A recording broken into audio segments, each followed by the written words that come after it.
I have a little bit of a dilemma. I'm thinking about driving cross country and outfitting a car so I can live in the car and sleep in the car, but I'm not quite sure which car I'm going to pick. I have narrowed it down to several cars, from the Honda Element, Toyota Sienna, Ford Transit, Nissan NV200, and even considering some conversion vans. How can you not like the Honda Element? It's probably one of the coolest vehicles ever made. And if you can find a 5-speed all-wheel drive version, that's the car to get. I would like a 2-wheel drive 5-speed as well. But having that flexibility of having all-wheel drive would do really well going cross-country in my trip. It's one of my all-time favorite cars. It's got a lot of flexibility of it being shaped the way it is. Also, I think it looks pretty darn cool, and people have taken this car to all sorts of places. And there's many ways of modifying the interior of the car to be a camper. It also gets about 20-something miles to the gallon, which is not bad considering it's a box going through the air. If you get a all-wheel drive system, it's still relatively efficient to drive at just a few miles per gallon less than the 2-wheel drive version, but that gives you a lot more flexibility if you go cross-country and you want to take it a little bit off-road. It's not a great all-wheel drive system, it's not a true 4-wheel drive, but it does pretty well considering the other options. One of the bad things about the Honda Element is that it's not made anymore. And it's also a kind of an inexpensive vehicle because people really love this car, including me, that they're willing to pay more than it's usually worth. But typically a used Honda Element will cost you $4,000 to $5,000. They are also extremely reliable. The Honda engine, the 4-cylinder engine from Honda, is extremely reliable.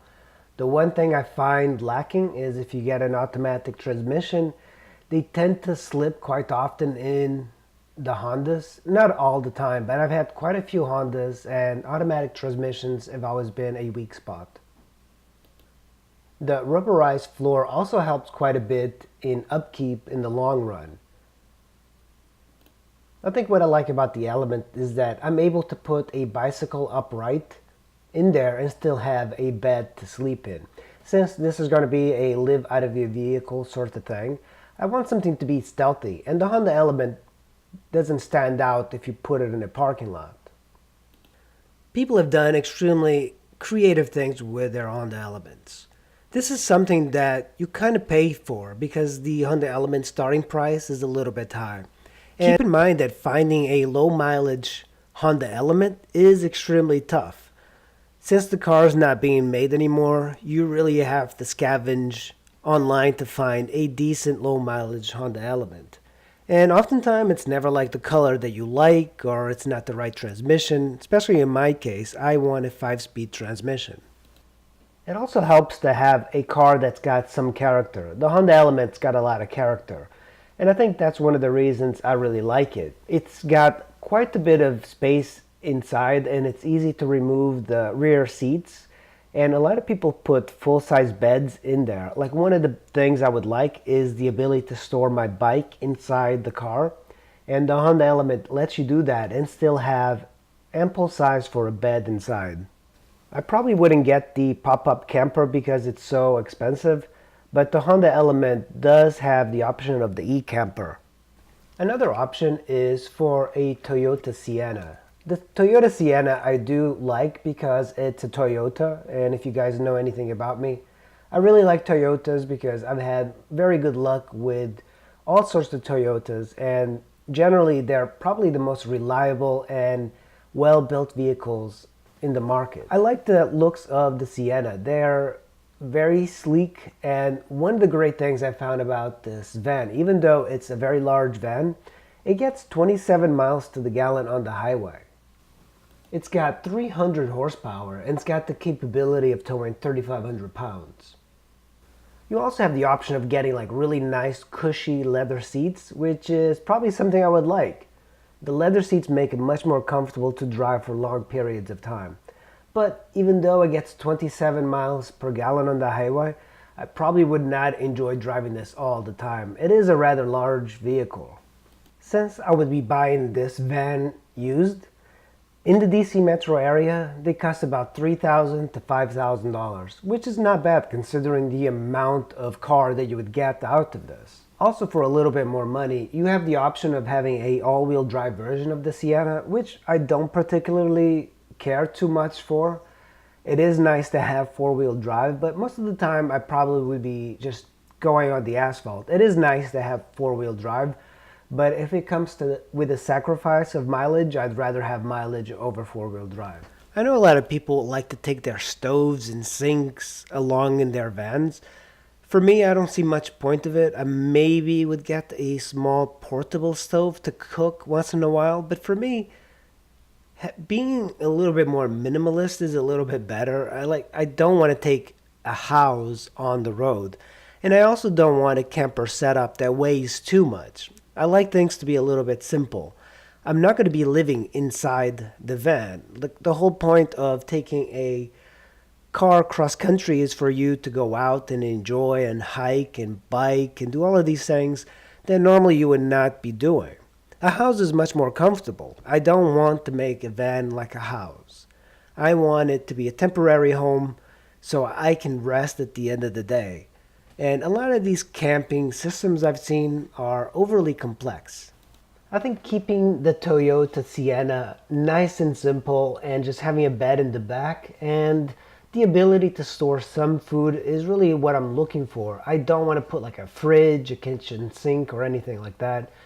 If I'm using like water, I'll probably just put it in like a gallon jug, and that's pretty much all I need. I don't really need a full kitchen inside the van.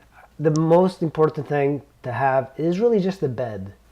These vans have so much space inside. I think the ability to go from the front seat to the rear without people seeing you at a Walmart parking lot, for example, is one of the things I do like about the van system of camping. I tend to see a lot of people go overboard with their builds, and it's something that I particularly don't want to do. If I had a lot of money, sure, I would outfit it really well.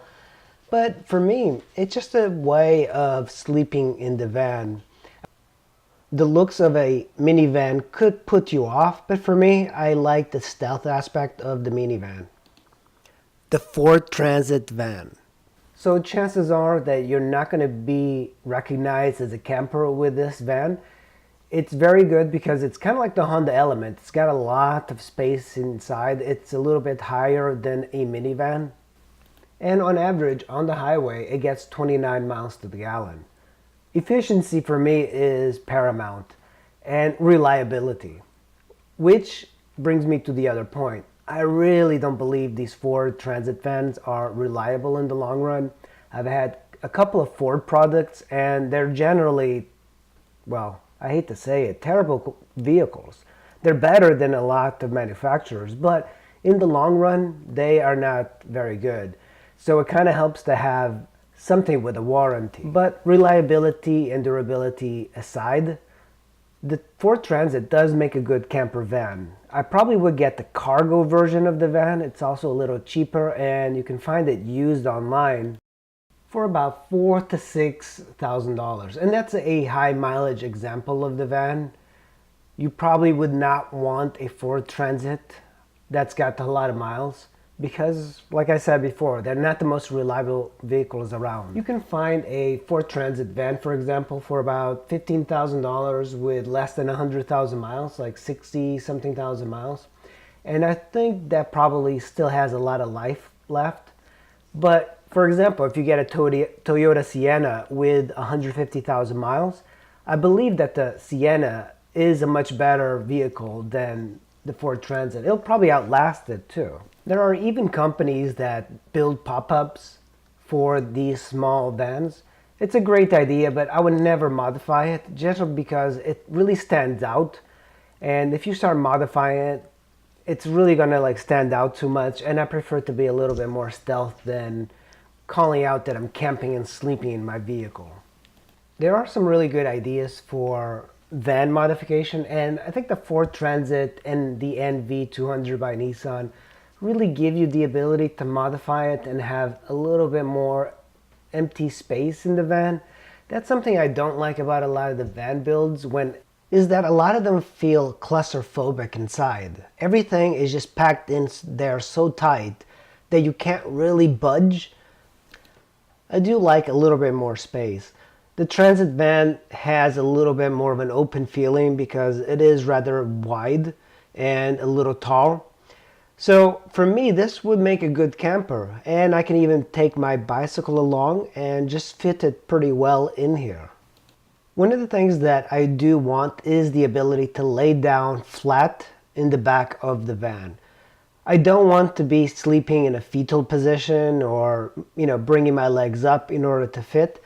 I kind of just want a normal size bed. It doesn't have to be extremely comfortable, but that is one of the priorities that I like, is that at the end of the day of doing whatever I want, I'll just go back to the van, park it, and then sleep.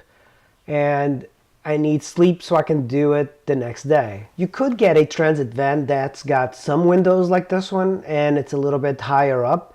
I do like that you can see out the window. It makes it easier to drive and look in your rear view mirror and see what's behind you. You could also get a van that's completely without windows. This makes it a little bit harder to drive, but it's also a little bit more private. You don't have to worry about tinting windows or putting drapes up in the windows. So if you also have a expensive toy in there, say a bicycle that costs more than the car, it's harder to see what's inside. So people generally feel a little bit safer with these vans without the windows. But remember, if somebody wants to break into your van, they'll do it regardless. There's 2 windows in the front that they can break in. So for me, I do prefer no windows, but oftentimes I do like the windows because I want to see the sun. And in case it's rainy and you can't really go outside, it's nice to have some windows to kind of let the sunlight inside. Another system of camping is the slide-in. I could get a Toyota pickup truck. Now, the downside of getting a Toyota pickup truck is that Toyota pickup trucks are extremely expensive. And a pickup truck, even from the early 90s, could cost thousands, more than a Honda Element, more than a Sienna. But the Toyota pickup trucks are some of the most durable vehicles out there, mainly because they're very simple and the engine is extremely robust. So why even consider a pickup truck with a slide-in, for example? I think for me, the idea of having a Toyota pickup truck is that I probably would be more inclined to do off-roading camping. And I've been to the west part of the United States, and it's extremely beautiful. And the idea of going onto like little gravel roads and exploring and just camping in a mountain range is very appealing to me. But I think a lot of times with these forest roads, any vehicle could get in there. All you really need is some ground clearance. There is the possibility of just having a shell in a pickup truck. And this is the cheap version of the slide-in, because the slide-ins actually cost quite a bit of money and they're very difficult to get in the east part of the United States where I'm at. So in addition to the slide-in or the shell, you have the price of the pickup truck that could be, let's say, $6,000 for a high mileage example of a Toyota pickup truck. A shell, on the other hand, rather than the slide-in, you could build it out like this, and a shell is very cheap. You can get one for like $300, and I've seen even like higher top shells for just a little bit more. Now, what I don't like about the shell system and the slide-in is that it doesn't connect to the driver's seat. I kind of have this thing in my head that I want the back part where I sleep to be connected to the driver's seat in case I have to make a quick getaway. I don't know if that's realistic or not, but that's the reason I kind of like the van. I like the ability to just climb onto the driver's seat and just drive off. Also, if you're like getting changed, for example, you don't have to get out of your vehicle and climb into the back of your truck. This kind of alerts a lot of people that you're sleeping in your pickup truck. So if you're out in the city, people will see you kind of like climbing into the back of your pickup truck, and nobody ever climbs into the back of a pickup truck. But if you have a van, you can just go from the front to the back and not step outside. Also keep in mind that if it rains, I don't particularly want to get wet just to crawl into my bed and get the bed wet. So that's the reason I think vans are a little bit better as sleeping systems. But of course, you have a pickup truck that's extremely robust, high off the ground for doing off-roading. It's got a lot of great things about it. And the idea that, of course, any pickup truck like a Toyota Tacoma, they just get horrible miles to the gallon. And of course, that makes sense. It's an off-road vehicle that's extremely off the ground and it's got big tires. But in 2019, it's incredible that these get such bad gas mileage. The pickup truck is rated at 20 miles to the gallon, but I find it very hard to believe.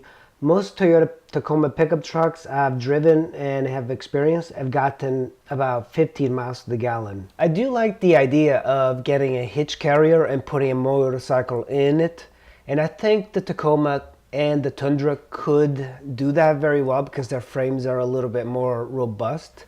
There are some pretty nice conversions that you can get for your Toyota pickup truck, but this would completely kill your stealth aspect of camping. If you do any city sort of camping, this stands out like a sore thumb. Not only that, but this also kills your mileage quite a bit. And you probably need a 6-cylinder just to push this thing through the air. The good things about the slide-ins is that you can set them on the ground using these legs, and then you can use your vehicle as your primary mode of transportation. This could be a good thing if you find a space that's more permanent to put your camper and still live off of it. But if I'm driving cross country, most likely I'm not going to be, dropping this anywhere because I don't want people to steal it. I think for me, the only reason I would want a Toyota pickup truck, Tundra or Tacoma with a slide-in is I could probably take my motorcycle along with me on this trip. Now, the Nissan NV is very much like the Ford Transit. It's the same style, it's got about the same space, so a little space here and there is probably not going to make a big difference. The price of these vehicles are about $22,000, and they get about 24 miles to the gallon in the city and 26 on the highway. But Nate from Element Van Life gets 30-something miles to the gallon, so that's a really good mileage upgrade. And of course they're very stealthy because they look like work vans, and a lot of people are getting more and more of these Ford Transit and Nissan NV200s because they're smaller than most of the full-size vans. They get much better gas mileage, and of course it's a van, so like you can't really see inside, especially if you get the cargo version. So these things are extremely good to have, and in the used marketplace, you can get one of these vans for $10,000 to $15,000. I would recommend if you get a used Nissan NV200 or any Nissan that you get a warranty, just because I don't trust these vans quite as much as I do Toyotas. Like a Toyota, for example, I'll get that, and 200,000 miles, that's still a baby for a Toyota. Sure, it might have some problems, but generally the build quality is just so much higher on the Toyotas. The Prius, even an older one, will get over 50 miles to the gallon. Every other van gets about 30. Like the Toyota Sienna on the highway will get 27 to 29 miles to the gallon. So a Prius on the highway will get like 50. In the city, it gets like 60. Newer Priuses get even better. But of course, loaded up, your mileage will vary a little. But it's an extremely good car, and it definitely is very stealthy looking. I think if I got a car that wasted a lot of fuel, I probably would not want to drive it all the time. But a Toyota Prius, because it's so fuel efficient, I kind of don't mind driving a little bit more on it. 60 miles to the gallon is great for any car. One thing to keep in mind is that if I'm riding cross country in the Toyota Prius, the car is so low to the ground, there's very limited clearance, that if you drive off-road, then you might get like a rock or something hitting it. It's a very limited ground clearance. That's one of the benefits of the Honda Element or Toyota pickup truck, is so much higher from the ground. So if you wanted, you could go off-roading on it and take roads less traveled. And of course it's a Toyota, so it's a very durable car, and Toyota Priuses are known to be some of the most reliable cars out there. The hatchback style lets you just crawl into the back and sleep in there. Now, I'm not a big fan of SUVs, but in our area, the DC metro area, I can get a Toyota 4Runner for $1,200. They are so cheap. I don't know why people don't really like the 4Runners, but they do make decent campers. And I've seen quite a few people use them for off-roading and camping across the United States.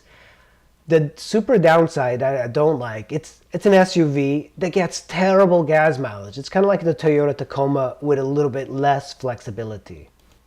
These 4Runners, especially the ones from the 90s, which is probably what I would get, they get 17 city and 20 highway. And that's probably on a good day, but most likely they get about 14 to 15 miles to the gallon. So you're going to be spending quite a bit of money on gas alone. You know, I did think about maybe a Highlander that's, hybrid, but the problem with the hybrid SUVs is that they cost so much money that it's not even worth it. I do like the 90s 4Runners, and it is nice that some of these 90s vehicles could be going cross-country. It seems like most people now get very modern vehicles, and I think the 4Runner is a really good one. I've seen these 4Runners with like 500,000 miles on them, and there's not even an issue with them because it's so solidly built. There are conversion vans, and these make great long-term camping solutions. They're really good. I like them, but the problem is it's the same thing with the 4Runner. They get horrible miles to the gallon. One of these vans will get 13 city, 16 highway. I mean, that's just insane. You're going to be filling up so much. Of course, the good thing is that it's got a good frame on there. And one of the things I do want is to carry my motorcycle, from time to time to a trail and ride and like sleep and camp in it. So the E150, for example, or any conversion van probably would work really well for me. You can put one of these hitch carriers and carry your motorcycle around. There's a lot of these work vans around because people use them for work. They rack up a bunch of miles and then they get another van.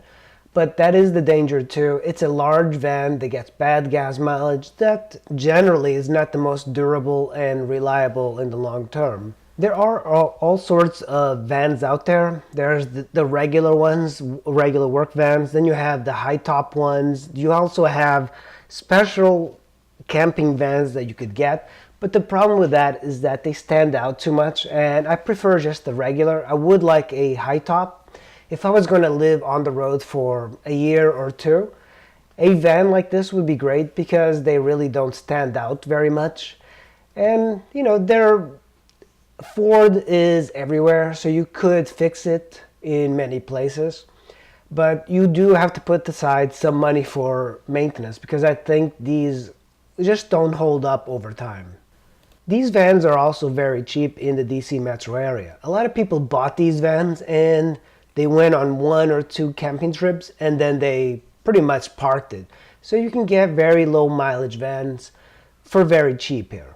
If you have an idea for other cars that I haven't talked about here, post up in the comments below. I would really like to hear your opinion regarding this. I've never done a cross-country trip where I've slept in a car other than a Honda Civic. That was not a very comfortable car to take cross-country. But other cars I'm thinking about is a Toyota Prius, and mainly because it's so efficient and it's so easy to use. There is a little bit of a budget, definitely can't go over $10,000, so I am looking towards a used car. That's the reason I am looking at the Honda Element, even though that the resale of the Element is kind of high.